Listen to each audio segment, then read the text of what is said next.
6 दिसंबर सदर थाने के कुछ कदम की दूरी पर दुर्गाचरण रोड पर पंडित दीपलाल जयपुरी की एक्टिवा तोड़ी व उसके बाद कुछ कदम आगे मयंक अग्रवाल की गाड़ी के शीशे तोड़े गए। फिर शरारती तत्व बाज नहीं आए, उन्होंने आगे जाकर धर्मपाल शर्मा बाइक की पीछे की लाइट तोड़ दी, जिसकी सीटीसी फुटेज में शरारती तत्व भागते हुए दिख रहे हैं। डंडे हाथों में लेकर और दीपलाल जयपुरी व धर्मपाल शर्मा सदर थाने में रिपोर्ट लिखवाई। क्या कहा हमारे चैनल अम्बाला की सुर्खी को अबला कैंट से राजेश शर्मा। इस वीडियो को ज्यादा से ज्यादा लाइक करें, शेयर करें, कमेंट करें। नौ खबरों के साथ धार्मिक, सामाजिक, राजनीतिक, आपका अपना चैनल अम्बाला की सुर्खी।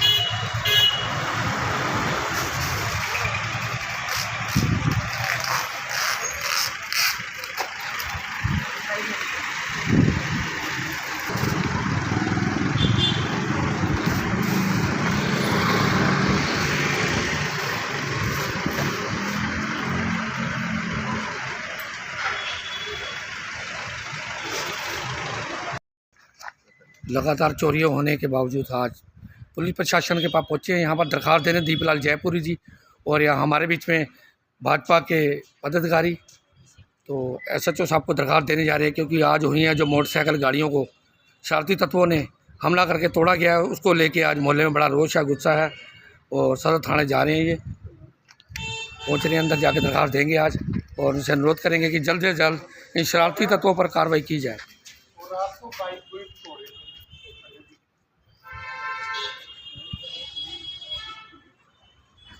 नमस्कार दोस्तों, आज हम पहुँचे हैं सदर थाना पुलिस के थाने के चौक के पास।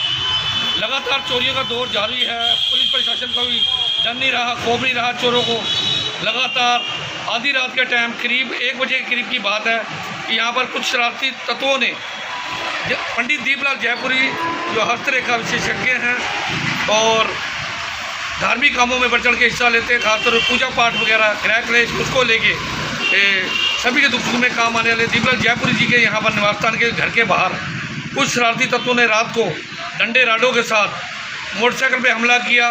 मोटरसाइकिल के शीशे तोड़ दिए, एक्टिवा के शीशे तोड़ दिए हैं। तो चलिए मैं आपको थोड़ा सा दृश्य दिखाता हूँ। मेरे चौकी थोड़ा सा इस गाड़ी का दृश्य दिखाएँ। ये एक्टिवा खड़ी है, इस एक्टिवा के आगे का पूरा बोनट ये डंडा मार के तोड़ दिया गया है। उसके अलावा मैं आपको यहाँ की एक बाइक का भी दृश्य दिखाता हूँ। मेरे चौकी थोड़ा सा इस बाइक का दृश्य दिखाने की कोशिश करें। ये जो लाइट है बैक मिरर के पीछे की लाइट, इसका शीशा पूरी तरह तोड़ दिया है। तो आप ये एक बात और मैं आपको बताना चाहता हूँ, सदर थाना यहाँ से आधा किलोमीटर पास ही है, चौक के पास, सदर थाने के चौक के पास। चोरों को पुलिस प्रशासन बिल्कुल भी खौफ नहीं रहा, बिल्कुल भी डर नहीं रहा। उसको लेके लगातार कभी स्कूटरों में से पेट्रोल निकाल लिया जाता है, तो कभी गाड़ी के शीशे तोड़ दिए जाते हैं और कभी स्कूटरों के शीशे तोड़ दिए जाते हैं। आज ऐसी घटना हमारे संज्ञान में आई है। दीपलाल जयपुरी जी के घर के सामने उनके एक मोटरसाइकिल और एक एक्टिवा के शीशे तोड़े गए। उसके अलावा अज्ञात चोरों ने उससे 10 कदम की दूरी पर पुलिस क्वार्टरों के चौक के पास एक गाड़ी खड़ी थी, उसके भी उन्होंने शीशे तोड़े। दोनों पक्षों ने अपनी अपनी बात हमारे चैनल के जरिए रखी, हमारे समक्ष रखी। मैं आज आपको ये बताना चाहता हूँ, खासतौर पर पुलिस प्रशासन से भी ये निवेदन और अनुरोध करना चाहता हूँ कि इन चोरों पे जल्दी लगाम लगाई जाए, अन्यथा नहीं तो ये ना हो कि कहीं कल को ये घर के अंदर किसी घटना को अंजाम दे दें, किसी का जान माल का नुकसान हो जाए। उसको लेके आज आपको हम यहाँ की रिपोर्ट दिखा रहे हैं। अब आपसे बातचीत करने की कोशिश कर रहे हैं अपने चैनल के जरिए पंडित दीपलाल जयपुरी जी से, और उसके अलावा जिनकी यहाँ पर गाड़ी तोड़ी गई है उनसे भी बातचीत करने की कोशिश करेंगे। मैं आपको यहाँ की कुछ तस्वीरें दिखा रहा हूँ अम्बाला से, राजेश शर्मा की ये रिपोर्ट। चलिए, लगातार चोरियों का दौर है। मोहल्ले पड़ोस के लोग खौफ के साए में, दहशत के साए में आज हमारे पीछे बैठे हैं दीपलाल जयपुरी जी अम्बाला कैंट के। तो चलिए बातचीत करते हैं, मामला क्या है जो शरारती तत्वों ने शरारत करी है उसके बारे में क्या अपनी प्रतिक्रिया व्यक्त करना चाहते हैं। बातचीत करते हैं अपने चैनल के जरिए। नमस्कार जी। नमस्कार। हाँ जी, क्या कहना चाहते हैं जो वाक़या रात को हुआ है उसके लिए? लगातार चोरों के हौसले बुलंद हैं, उसको लेके क्या आप संज्ञान में देना चाहते हैं हमारे? कल 6 दिसंबर शनिवार की अर्धरात्रि 12 साढ़े 12 बजे का समय रहा होगा, लेकिन मुझे तो पता लगा 1:30-2 बजे। मैं सो रहा था, बेटा मेरा लैपटॉप पे एग्ज़ाम की तैयारी कर रहा था, तो उसको एकदम बहुत ज़ोरदार आवाज़ आती है। वो पहले खुद अकेला नीचे जाता है, देखता कि पापा मेरा स्कूटर जो है उन्होंने बोला कि तोड़ दिया। बाइक जो है बड़े भाई साहब की उनकी बैक की लाइट तोड़ दी और आगे का मेरा बोनट तोड़ दिया। आगे चौक पे भी हमारे पड़ोसी हैं अग्रवाल साहब, कुंचल साहब, उनकी गाड़ी का शीशा भी तोड़ दिया। अभी बीते 4 महीने पहले भी एक वारदात हो चुकी है हमारे डीसी रोड पे। चोरों ने 2-3 मकानों को निशाना बनाया था और शुक्र समझो कि कुछ ले भी गए थे सामान, कुछ बच भी गया था, तो तब भी हमने दरख्वास्त दी थी। मुझे लगता है वही लड़के हैं, या वही चोर हैं ये, या वही शरारती तत्व हैं। उससे पहले 3-3.5 साल पहले चबूतरा तोड़ दिया था कुछ मनचलों लड़कों ने, तब भी हमने दरख्वास्त दी थी। मतलब कहने का भाव यह है, एक में पुलिस थाने के पास होकर के हम पूरी तरह सुरक्षित नहीं है, कभी भी कुछ भी हो जाता है यहाँ पर। पहले गार्ड हुआ करते थे, लाठी की डंडे की आवाज़ आया करती थी खंभों पे। सफाई ठीक है, सफाई का अभियान अच्छा चल रहा है, लेकिन हम लोग आज के टाइम में अपने आप को सेफ नहीं कह सकते। अम्बाला कैंट का ये स्वास्थ्य मंत्री, ऊर्जा मंत्री अनिल विज का शहर है। यहाँ शांति प्रिय लोग रहते हैं। कबीरा खड़ा बाजार में मांगे सबकी खैर, ना काऊ से दोस्ती ना काऊ से बैर। अपने काम से मतलब रखने वाले, सुबह जाना काम पे और शाम को, सवेरे जाना काम पे और शाम को घर लौटना, तो उसके लिए अपने अपने कामों में उलझे हुए। और दूसरी ये परेशानी चोरों के द्वारा लगातार होते हुए यहाँ पर आक्रमण को लेके, जैसे कि आपने बताया जी, पहले कुछ पेट्रोल निकाल लिया स्कूटरों में से, उसके बाद शरारती तत्वों को इतना नहीं डर कि एक कदम पे सदर थाना SHO साहब बैठते हैं, पुलिस प्रशासन बैठता है, उनको इन चीज़ों का भी डर नहीं कि पुलिस वाले देख लेंगे या कोई स्थानीय लोग देख लेंगे तो क्या बनेगा उनका। इतने बेखौफ हो के ये लोग हरकत करते हैं। और खासतौर बार बार मैं इसलिए कहता हूँ कि अम्बाला कैंट जो है माननीय आदरणीय स्वास्थ्य मंत्री अनिल विज जी का शहर है। क्या पुलिस प्रशासन पर लगातार आपने रिपोर्ट लिखवाने के बाद क्या उनके कान पे जूं नहीं रहेंगी? क्या उसके लिए आज अब क्या आप थाना, सदर थाना जाएंगे, पुलिस प्रशासन को ये रिपोर्ट देंगे? क्या आपको लगता है कि आपकी आगे सुनवाई होगी?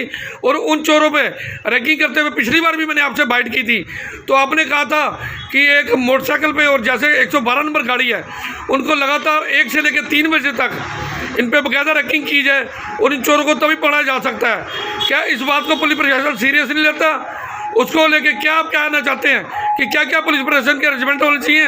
और क्या आप लोग आज सदर थाने, अभी आप गए थे, जैसे कि आपने बताया था मुझे अलग से कि आप थाने गए थे, SHO साहब यहाँ मौजूद नहीं थे किसी कारणवश, तो क्या आप सदर थाने जाके उनसे अनुरोध या रिक्वेस्ट करेंगे? उसके लिए क्या कहेंगे आप?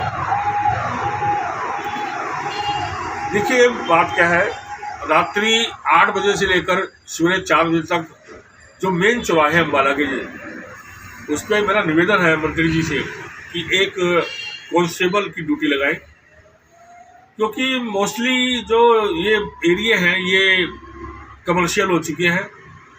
लोग अपने अपने कोठियों पर, कोई एकता विहार चला गया, कोई गणेश विहार चला गया, कोई पालमपुर चला गया, कोई कहीं चला गया। मोहल्ले जो खाली हो चुके हैं और लोग, चोरों को ऐसे ही घर चाहिए जो खाली है। तो 2-3 मकान हमारे पड़ोस में भी है, वहाँ भी चोर अपना डेरा जमा देते हैं। अब इनका काम है, अर्धरात्रि का समय होता है, इनको जो ये अपना वारदात को अंजाम देते हैं। हम लोग सामाजिक लोग हैं, हम जल्दी उठते हैं, जल्दी सो जाते हैं, हमें पता नहीं होता कब क्या हुआ। पिछले 2-3-4 साल से ये वारदात अक्सर होती ही जा रही है। अभी पीछे 1.5-2 साल पहले यहाँ हमारे सामने फोल्डिंग क्लब का काम है, दिन दिहाड़े उनके घर से गोल्ड चोरी हो गया, वो आज तक नहीं मिला। तो ये DC रोड बहुत चलती फिरती सड़क है, लेकिन मैं देख रहा हूँ यहाँ देयर इज नो सेफ। तो चलिए बातचीत करते हैं। औरों के यहाँ भी घटना हुई है। मयंक अग्रवाल हमारे बीच में मौजूद है, सामाजिक कार्यकर्ता भी हैं और सभी धार्मिक कामों में बढ़ चढ़ के हिस्सा लेते हैं। अलग अलग सभी से बातचीत करने की कोशिश करते हैं अपने चैनल के जरिए। नमस्कार जी। नमस्कार जी। मैं आपके चैनल के माध्यम से एक कहूँ कि हम सदर थाने के पास रहते हैं, मात्र 2 मिनट का रास्ता भी नहीं है यहाँ से। और रात को 1:15 बजे पहले माननीय पंडित जी की बाइक और एक्टिवा तोड़ा, उसके माननीय 2 कदम की दूरी पे मेरी कार का शीशा तोड़ के लड़के भागते 3, जिनकी फुटेज कुछ आ रही है, कुछ दूसरे कैमरों में चेक कर रहे हैं। पहली बात सबसे ये है कि कोई पुलिस की गश्त नहीं होती। दूसरा, 1:15 बजे का टाइम है, जैसी मर्जी निकल रहे हैं और उनको चोरों को बेखौफ है। और मुझे लगता है जो 2-3 महीने पहले हमारे मोहल्ले में जो चोरी हुई थी, लड़के आए थे, सेम टू सेम वही हुलिया वाले लड़के हैं और उनको चाल चलन भी उनका वही है से। तो आप क्या चाहते हैं पुलिस प्रशासन से? पुलिस इस बात को कार्रवाई करे इसके लिए आगे? पूरी कार्रवाई करनी चाहिए जी, पूरी कार्रवाई। तो चलिए, अपनी अलग अलग प्रतिक्रिया व्यक्त करते हुए आज हमारे बीच में मौजूद हैं काफ़ी लोग यहाँ के जो मोहल्ले के पड़ोस के भी हैं। सर नमस्कार। नमस्कार जी। सर क्या कहना चाहेंगे, ये जो हादसा रात को ये जो हादसा है बहुत बुरा होया। इस हादसे से ना केवल असुरक्षा की भावना पैदा हो रही है और नज़दीक थाना होने के बावजूद ये घटनाएं हो रही हैं, और पहले कभी रात को गश्त होती थी, अब कोई गश्त नहीं हो रही है, ना ही कुछ हो रहा है। मैं सीनियर सिटीज़न हूँ, मेरे को डर की भावना बहुत ज़्यादा हो रही है, क्योंकि मैं हाई बीपी का और शुगर का पेशेंट हूँ, और रात को ऐसी घटनाएं होने से मेरे को दिल में घबराहट होती है। और मैं पुलिस प्रशासन से निवेदन करना चाहता हूँ, इन चोरों के खिलाफ कड़ी से कड़ी कार्रवाई की जाए। धन्यवाद। नमस्कार जी। नमस्कार जी। क्या कहना चाहेंगे जी, जो रात को ये हादसा हुआ है उसको लेके आज क्या कहेंगे आप? जी मेरा इतना ही कहना है कि पुलिस स्टेशन महज 10 कदम की दूरी के बावजूद भी यदि उपद्रवियों के और चोरों के हौसले इतने बुलंद हैं, तो सोचिए हम लोग कितना अपने आप को सुरक्षित महसूस करते होंगे इस शहर में।